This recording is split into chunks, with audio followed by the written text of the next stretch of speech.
অবশেষে মুখ খুললো আর্জেন্টিনার ফুটবলার লাউতারো মার্টিনেজ।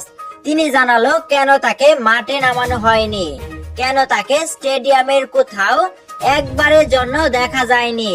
বিস্তারিত থাকছে এই প্রতিবেদনে।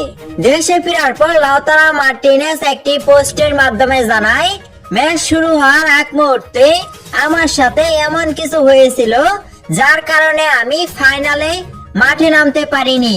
তবে কি হয়েছিল তা আমি ক্লিয়ার করে এখনো বলতে পারছি না। তিনি আরো বলে, আমরা আমাদের দুটি চোখ দিয়ে যা দেখি তার বাইরেও কিন্তু অনেক সত্য লুকিয়ে থাকে। এমনই অনেক সত্য লুকিয়ে আছে ফাইনাল ম্যাচটির ক্যামেরার আড়ালে। আজ হোক বা কাল এই সত্য কিন্তু সবার সামনে একদিন বেরিয়ে আসবে।